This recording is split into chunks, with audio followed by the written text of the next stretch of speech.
Welcome back to my channel. Thank you so much for subscribing. As usual, I start every video with thanking you for still being here. But today we're gonna talk about the 10 biggest misconceptions about money / finances in Jamaica. And as I said, guys, these are just things that I have learned along the way. I am still learning. I just don't want to keep this to myself because I see where it can help people, and I genuinely want to help people make a change in their life. So we're gonna jump right in.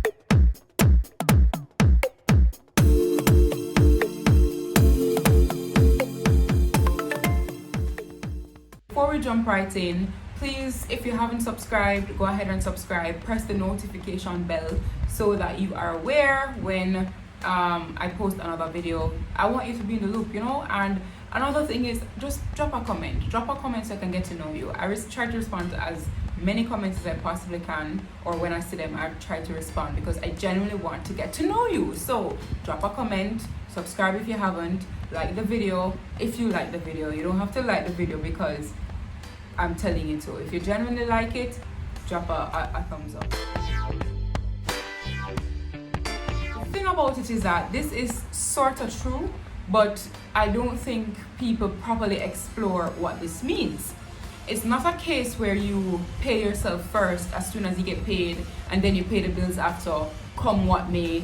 If the JPS bill get paid, I saw it go. If the rent get paid, I saw it go. That does not work that way. The only way paying yourself first works is if you actually have a good budget. You have to have a proper budget before you can actually pay yourself first. Because think about it.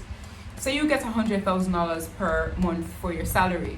If you commit to saving $30,000 every month, you put $30,000 to your savings account automatically, you're left with $70,000.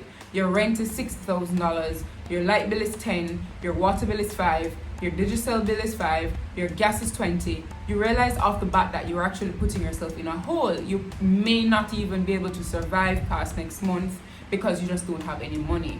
So as you can see, saving is good. Saving / investing is good, but it only works if you actually have a proper budget. Listen to me, you have to sit down and come to grips with yourself. If you're in an apartment you cannot afford, based on my budgeting formula in the Big Bad Book of Everything, which you can purchase at the description box, at the link in the description box below, you need to downsize. There's no shame in doing that.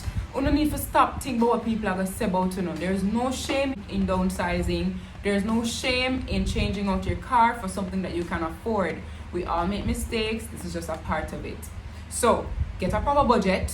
After you get a proper budget, if you follow the budgeting formula, as a matter of fact, you will be able to afford your expenses and you will have enough money to save / invest.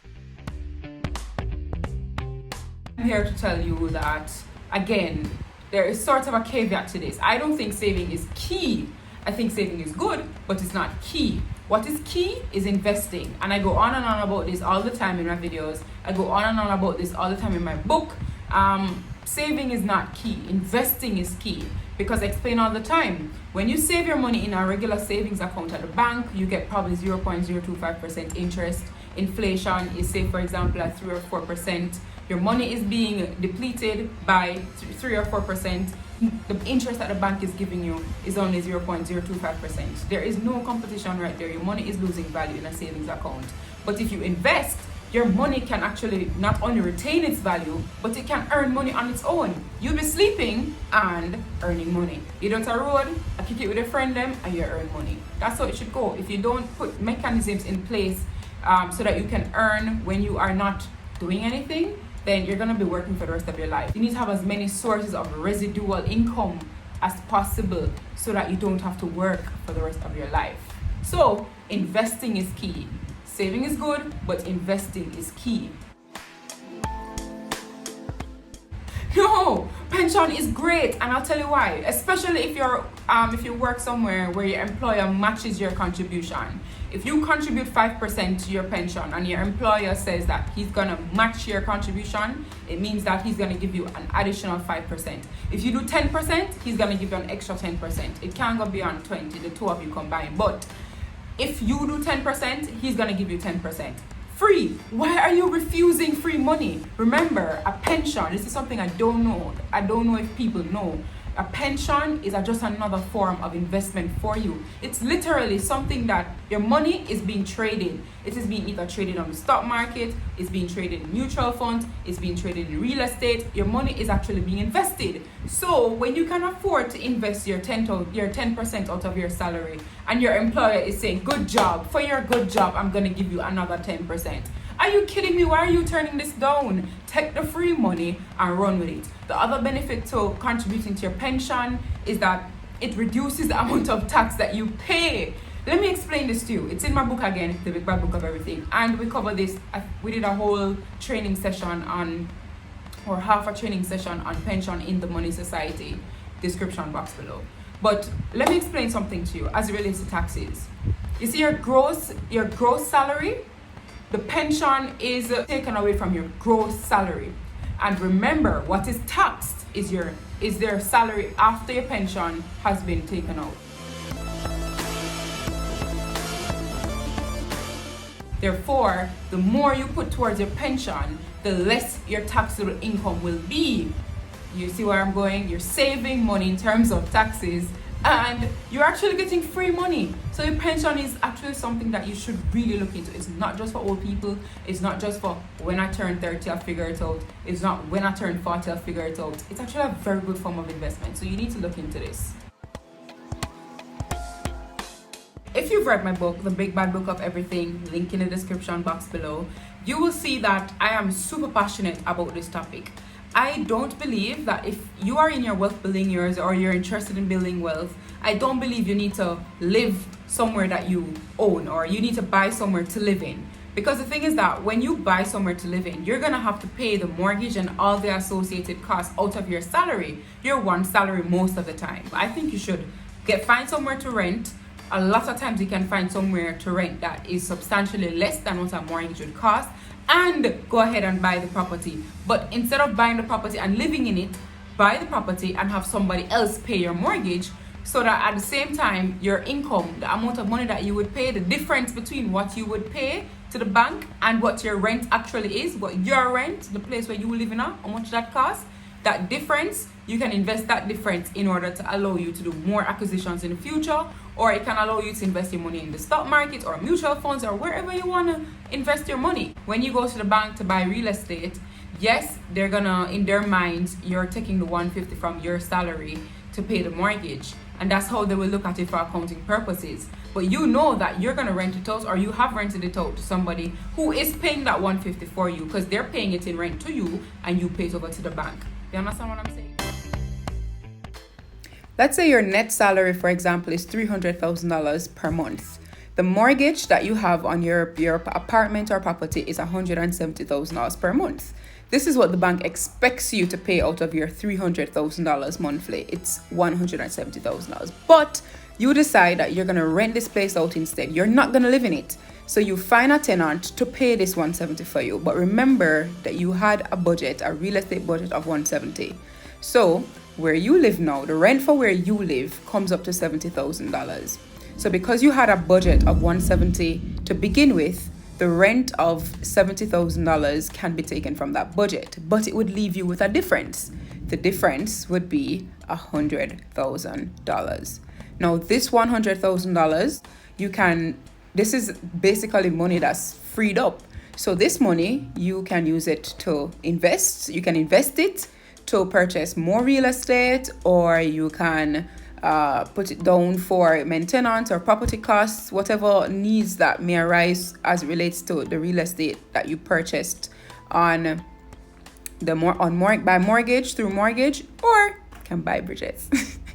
A joke. I believe that if you're in your wealth building years, that extra 80 grand in the example I used can do a world of difference for you, as opposed to you just clock up in a 150 a month place just for say your own which part you live. To me, that don't make no sense at all. And if you just stop living for people, stop living for traditions, you'll realize that the dollars and cents actually work out better for you if you rent where you live and you rent out to somebody else where you own. And this is where it gets a little bit sticky, because I agree and I disagree. I agree because there's certain things that you can do, that you genuinely can do, that won't take very much time at all, So instead of you spending to get this done, you could just literally do it in 5 minutes or less, maybe 10 minutes or less. It won't cost you anything. So I believe in this rule to that extent. However, there are some things we sit down and we bat and we slave over some things there just because we want to save a little $1,000, a little $2,000. To me, that makes no sense. And it's because of the time value of money. The time I'm sitting down, slaving over entering orders in a system, data entry, I could literally be working on another business idea, or I could be working on my business, the same business that the person is then entering the data for. I could be thinking of how to make this business better, how to bring in more income. I could be doing another task that can actually bring in more income. For example, if the business is based on my talent, I could be utilizing my time in a way where I can better my skills, I can better my talent to be of better service to my clients, as opposed to sitting down doing data entry just to save a $50,000 a month type of thing. You don't have to do it that way. If you're smart about it, you will know that you need to work smart, not hard. I don't necessarily agree with this. And the reason why I don't agree with this is because it is so definitive. It is so definitive that it takes money to make money. It almost means that if you don't have money, you can't make money. That is not true at all. Almost all of my businesses, with the exception of 1 or 2, I started with $0 and 0 cents. It's because, again, you don't necessarily have to have money to make money. Let's say you have a skill that you're trying to monetize. You don't necessarily need money to make money from your skill. For example, I'm a personal financial coach. All I needed to start were a laptop, which I already had. Most people have that. I needed a legal pad to take notes, which I already had. And I didn't even need a legal pad. I could write on some sheets of paper or whatever I could find around the house. I can't even tell you right now, like, I did not need to upfront any huge amount of money to start my business at all. You understand? So you don't necessarily need money to make money. But if you're going to go into the business of buying and selling, for example, or distribution, you're going to need capital to start. But what I recommend is that if you don't have any cash right now, you need to look to your talents, see what you can monetize, and then monetize them. Chances are you won't require a substantial amount of capital, if any at all. So that's the reason why I think this is a misconception. You don't necessarily need money to make money. I don't believe in this any at all. You could be the CEO of an entire company. Say, for example, you're the CEO of Digicel or CEO of Flow. I don't know if you realize that there's just one misstep could lead to you being fired. No matter what your salary is, you could get fired. And if you're fired, remember, I always say you are only one step away from being homeless if you only have one source of income. The key is not to get a great job. The key is to have many great jobs. That is the key to it all. You have multiple sources of income. You could get fired no matter what position you're in, no matter what your income. You could get fired. The company could go under. The company could cease to exist. And then what will you do? That's not the key, I think, at all.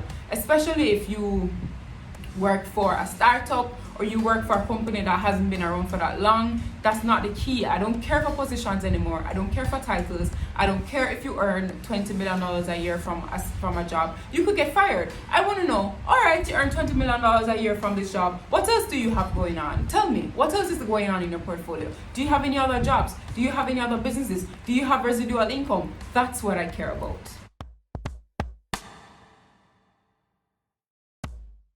Listen, as somebody who used to sell life insurance, I have heard it all. Especially when I meet with somebody between age 20 to like 30. Worse if they're not a pitney. Worse if they have no dependents. It's almost very difficult. It's almost the most difficult thing to convince them that they need insurance. But you know how I was able to? It's because that's how I thought too, that insurance was dead left. Until I realized that when you go in for a mortgage, the bank needs life insurance in order for you to get a mortgage. It's mandatory for you to have life insurance in order to get a mortgage. There's no going around it. There's no going around it. you could either go in with your own mortgage or the bank will take it out for you. There's no way around it. So you need life insurance for that reason. The second benefit to life insurance is the cash value of it. It's a great form of investment. That's how I look at it anyway. I know that there are life insurance agents who are gonna basically click off right now when I say this, but it's just my point of view. It's just how I think. I think life insurance, is a very good form of investment. Why? I'll go into the dollars and cents of it in another video. But when you pay your monthly premium, a part of your premium is being traded. Either it's being traded in one of the funds. So the point is that your money is accumulating value. It's the value of your money is increasing. That's why when you surrender your policy, say 25, 30, 40, 50 years down the line, you can get a check of a substantial sum. It's because your life insurance policy, depending on what you have, if you have a solid policy, it can accrue substantial cash value.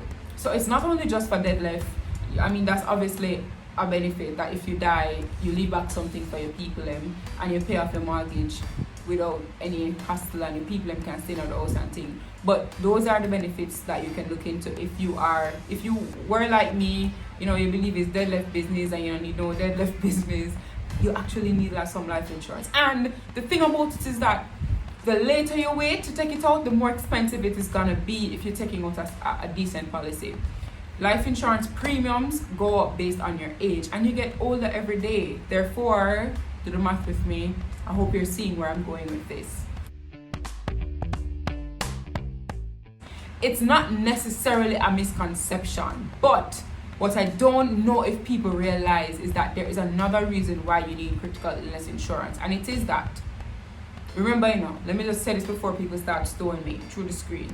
I am a dollars and cents girl. If you can't show me the dollars and cents, you're not get me for budge. You're not get me for do nothing. We need to see the dollars and cents on it. Critical illness insurance makes sense because, one, if you get diagnosed with, say, cancer, or you have a stroke or heart attack or whatever, one of the 30 illnesses, depending on the plan you have, you can literally just carry a letter to Sagicor or get a check, more or less. And that can pay for your surgery, your medication, all of that. That's good and nice, but I don't know if you realize that what that is doing is it is protecting your entire financial portfolio. So if you get sick, I'm really sorry to hear that. Really, really sorry to hear that. But the other benefits you can look at, not only are you surviving, but your portfolio is being protected. If you don't have critical illness coverage, what's going to happen? You're going to have to wipe out your portfolio to survive. Wipe out your savings, wipe out your emergency fund. The stock market, where? Cancel all of that. Wipe that out. You're going to have to wipe out your mutual funds. You're going to wipe out everything. Wipe it out. You have real estate, how fast that can sell, because you need every single penny right now to go do that chemo there. You need every single cent. You need to take out a loan from Tom, a loan from Dick, a loan from Harry. You know what's happening? Your portfolio that you work so hard on building is going down the drain. The dollars and cents part of it in me is saying you need critical illness insurance because you need to protect your financial portfolio. Yeah, you need to survive and all, but everybody know that. You need critical illness insurance to protect your financial portfolio. It is actually the complete opposite, dead opposite. It is horrible to you because you don't understand it. It's horrible to you because you don't understand how to beat it or go around it or work it properly. The first thing you need to realize is that the student loan interest rate is 9.5%. Do you know how much the interest rate would be if you were to go for an unsecured loan at the bank, at a commercial bank? You're looking at like 15%, 17%, 20%. It's crazy. But your student loan is at 9.5% interest. That's not so bad at all. That's not even so far off from a car loan or a mortgage. You understand? So it's not that bad. The other thing is that it's on reducing balance. Reducing balance. Again, I don't know if people understand how this works, but I'll tell you in 2 seconds. What it is that your interest is recalculated based on your new balance. You pay your money this month, your balance reduces, and then interest is recalculated on this new balance. You pay money this month, your balance is reduced, and your interest is calculated on this new balance. The result is that you pay less interest and you can clear your loan faster. But again, I don't know if you understand how student loan down your work. There's one specific trick to it that you need to know, and if you want to know about it, you need to go watch my video on, I think it's the 12 money mistakes, or yeah, the 12 money mistakes, you need to go watch that video and you will see the trick to beating SLP. So guys, these are the 10 biggest misconceptions on money / finances in Jamaica.